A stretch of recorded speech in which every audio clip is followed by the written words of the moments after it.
지친 출퇴근길 혹은 남들 다 나간 텅 빈 사무실에서 이 이야기를 듣고 계실지도 모르겠습니다. 조심스럽게 여쭤봅니다. 혹시 지금 회사에서 투명인간 취급을 받고 계시진 않나요? 회의 시간에 내 의견만 묵살되거나 중요한 정보 공유 메일에서 교묘하게 내 이름만 빠져 있거나 내가 들어서는 순간 웃고 떠들던 사람들이 약속이라도 한 듯 입을 다무는 그 싸늘한 공기. 이런 일을 반복해서 겪으면 사람은 본능적으로 가장 먼저 자기 자신을 의심합니다. 내가 너무 예민하게 구는 건가? 내가 뭘 잘못해서 저 사람들이 저러는 걸까? 나한테 사회적인 결함이 있는 건 아닐까? 하루에도 12번씩 마음속에서 재판이 열립니다. 하지만 단호하게 말씀드립니다. 당신은 잘못한 게 없습니다. 당신이 부족해서 못나서 따돌림을 당하는 게 아닙니다. 괴롭힘은 피해자의 결함 때문이 아니라 그 집단 안에서 고립시키기 가장 쉬운 조건을 가진 사람이 타깃이 되는 구조적인 현상일 뿐입니다. 당신이 아니라 누구였어도 그 자리에 있었다면 똑같이 당했을 겁니다. 오늘은 이 잔인한 과정을 설계하는 주동자들의 숨겨진 심리를 아주 깊숙이 들여다보겠습니다. 그들이 도대체 왜 그러는지 그 뇌 속을 이해하고 나면 막연한 두려움은 사라질 겁니다. 그리고 그들의 방식에 휘말리지 않으면서 나를 지키고 무너지지 않는 현실적인 방법까지 차분하게 이야기해보려 합니다. 이것은 막연한 위로가 아닙니다. 심리학적 근거가 확실한 내일부터 바로 사무실에서 적용할 수 있는 실전 매뉴얼입니다. 본론으로 들어가기 전에 2가지만 약속하고 넘어가겠습니다. 첫째, 오늘 말씀드릴 4가지 유형은 의학적 진단이 아닙니다. 사람은 입체적이라 한 가지 유형으로 딱 잘라 말할 수 없을 때가 많습니다. 하지만 현장에서 반복되는 행동 패턴을 분류해두면 대처하기가 훨씬 수월해집니다. 아, 저 사람은 저런 패턴으로 움직이는구나 하고 알아보는 눈을 기르는 게 목적입니다. 상대의 패턴이 예측 가능해지는 순간 공포심은 절반으로 줄어듭니다.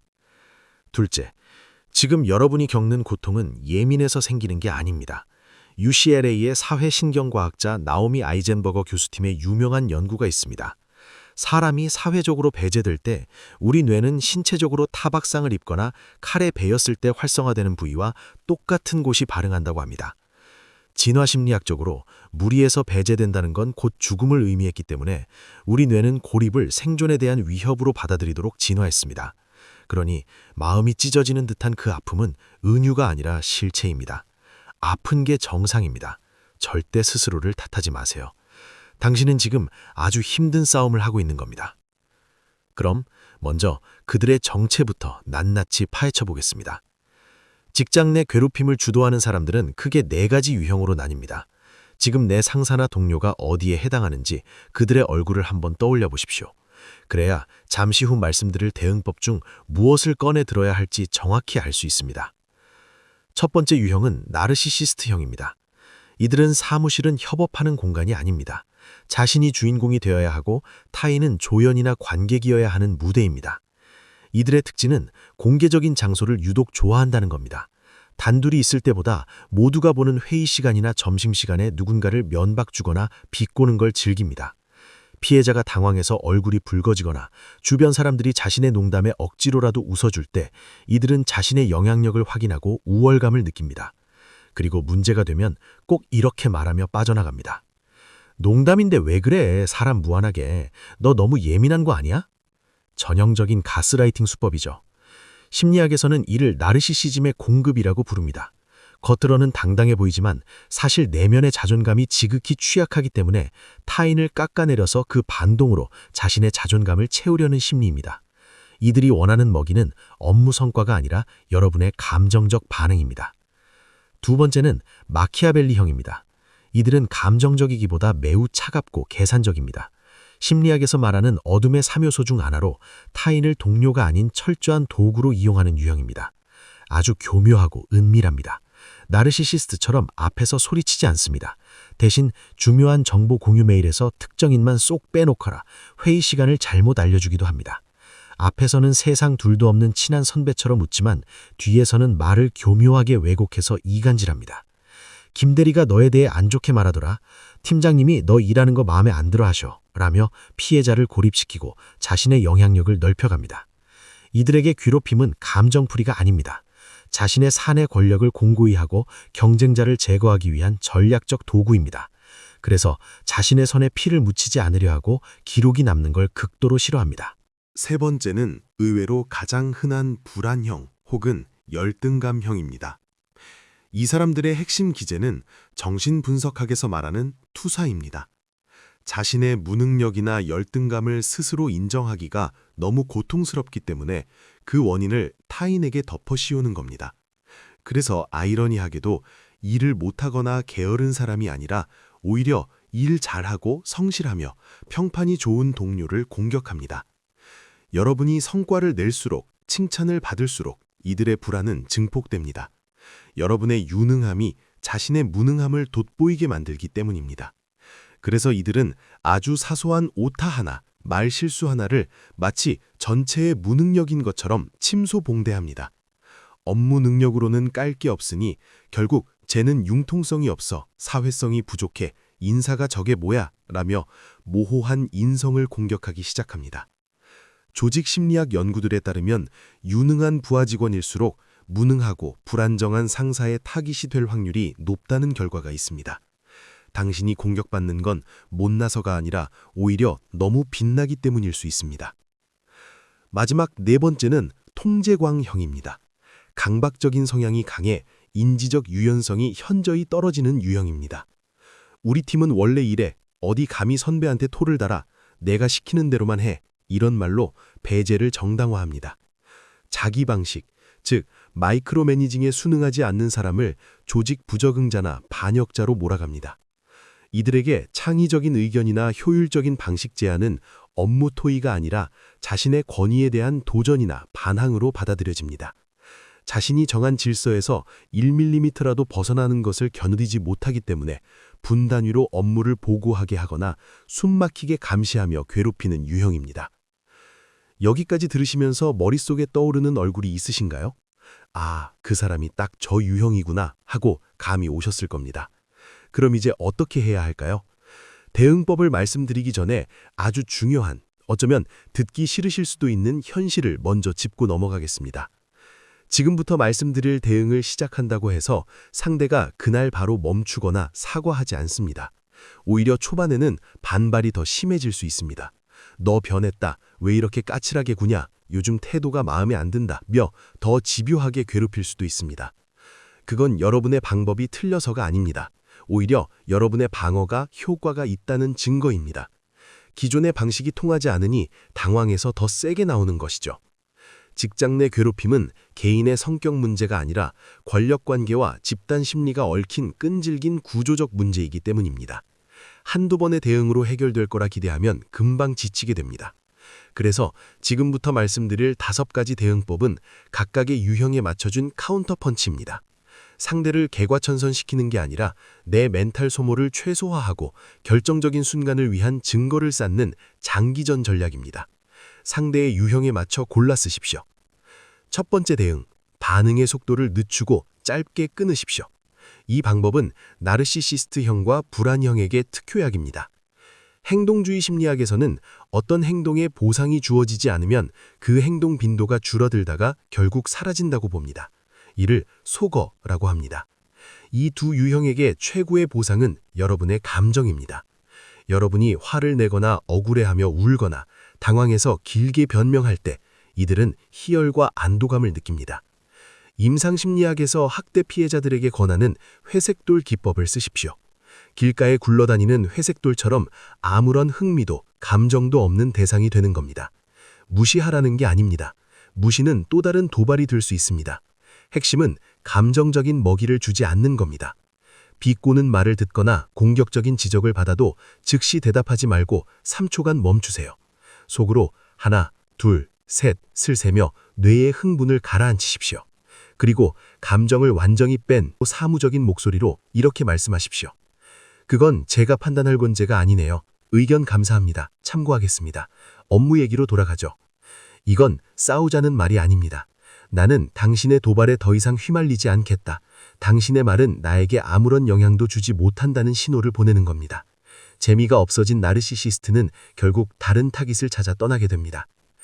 두 번째, 모든 것을 투명하게 기록으로 남기십시오. 이것은 마키아벨리형과 통제광형을 잡는 유일한 방법입니다. 이들의 주무기는 가스라이팅이다. 현실을 교묘하게 왜곡해서 피해자가 스스로의 기억력과 판단력을 의심하게 만들죠. 내가 언제 그렇게 말했어? 네가 잘못 알아들은 거 아니야? 라며 발뺌합니다. 이걸 깨는 방법은 현실 검증, 즉 객관적인 기록뿐입니다. 모든 구두 지시는 다시 문서화해서 역으로 보내야 합니다. 상사가 말로 무리한 지시를 했거나 애매하게 업무를 던졌다면 자리로 돌아와 메신저나 메일로 이렇게 남기세요. 팀장님, 방금 회의실에서 말씀하신 지시사항 제가 오해 없이 수행하기 위해 메일로 정리했습니다. 내용 맞는지 확인 부탁드립니다. 업무 정보에서 고의로 배제당했다면 역시 기록을 남겨야 합니다. 해당 프로젝트 관련 메일 공유가 누락된 것 같습니다. 업무 진행을 위해 관련 자료 재송부 부탁드립니다. 이렇게 팩트 위주로 흔적을 남겨두는 것 자체가 자신의 흔적을 남기기 싫어하는 마키아벨리 형에게는 가장 껄끄럽고 강력한 압박이 됩니다. 세 번째, 1대1로 고립을 깨십시오. 어떤 유형의 괴롭힘이든 그들의 최종 목적은 여러분의 고립입니다. 여러분을 혼자로 만들어서 저항할 의지를 꺾는 것이죠. 반대로 말하면 고립만 깨도 가해의 힘은 급격히 약해집니다. 그렇다고 팀 전체에게 도와주세요. 저 사람이 저를 괴롭혀요. 라고 호소하지 마십시오. 심리학자 달리와 라타네가 밝혀낸 책임 분산 효과 때문에 다수에게 요청하면 아무도 나서지 않습니다. 다들 누군가 도와주겠지, 괜히 끼어들었다가 나도 당할라 하며 침묵합니다. 대신 가장 말이 통할 것 같은 혹은 양심의 가책을 느끼고 있을 것 같은 한 사람을 콕 집어서 접근하십시오. 그리고 아주 작은 부탁을 하십시오. 김 대리님, 이 자료 제가 놓친 게 있는지 10분만 같이 봐주실래요? 회의록에 제 역할이 정확히 적혀 있는지 한 번만 체크해 주실 수 있나요? 부담스럽지 않은 아주 작은 요청이 관계의 틈을 만듭니다. 그 부탁을 들어주는 순간 그 사람은 심리적으로 당신의 편에 서게 됩니다. 그 한 명이 당신의 알리바이가 되고 결정적인 순간에 상황을 증언해줄 목격자가 되어줄 겁니다. 단 한 명의 아군만 있어도 사람은 무너지지 않습니다. 네 번째, 최후의 무기인 4줄 기록 템플릿입니다. 괴롭힘의 끝은 항상 부정입니다. 농담이었어. 그런 짓이 한 적 없는데 네가 예민해서 오해한 거야. 라고 끝까지 발뺌합니다. 그래서 기록은 예민한 게 아니라 나를 지키기 위한 필수적인 안전장치입니다. 감정을 배제하고 딱 4가지만 육하 원칙에 따라 기록해 두세요. 첫째, 날짜와 시간, 장소. 둘째, 구체적인 대화 내용이나 행동. 가능하면 녹음이나 캡처가 가장 좋습니다. 셋째, 그 자리에 있었던 목격자. 넷째, 그로 인해 발생한 업무 지연이나 피해 결과. 이 기록은 당장 상사에게 따지기 위한 게 아닙니다. 매일매일 싸우려고 적는 게 아닙니다. 상황이 선을 넘어 도저히 견딜 수 없을 때 HR이나 노동청 등 공식 루트로 가져갈 가장 강력한 법적 무기를 비축해 두는 겁니다. 내 서랍 속에, 내 클라우드 속에 언제든 꺼낼 수 있는 칼이 있다는 사실만으로도 여러분의 심리적 방어력은 올라갑니다. 마지막 5번째, 동조하지 마십시오. 이건 피해자가 아닌 혹시 이 영상을 보고 계실 주변 동료분들에게 드리는 말씀입니다. 직장 내 괴롭힘이 유지되는 연료는 가해자의 악의가 아니라 주변의 방관과 동조입니다. 누군가 휴게실에서 동료를 험담할 때 어색하게 같이 웃어주거라 맞아 라고 거드는 순간 당신도 그 폭력의 공범이 됩니다. 악은 평범한 사람들의 침묵을 먹고 자랍니다. 거창하게 나서서 정의의 사도가 되라는 게 아닙니다. 가해자와 싸우라는 것도 아닙니다. 사회심리학자 솔로몬 애쉬의 동조 실험이 증명하듯 단 한 명이라도 아니요 라고 말하거나 침묵을 깨는 사람이 있으면 집단의 압력은 힘을 잃습니다. 최소한 험담에 같이 웃지 마세요. 맞장구 치지 마세요. 그리고 가능하다면 일 얘기합시다. 그 얘긴 당사자 없을 때 하긴 좀 그러네요. 라며 화제를 돌려주세요. 그 작은 침묵, 짧은 한마디가 가해자를 불편하게 만들고 멈칫하게 합니다. 그것이 당신이 동료로서 할 수 있는 최소한의 예의이자 인간으로서 지킬 수 있는 품격입니다.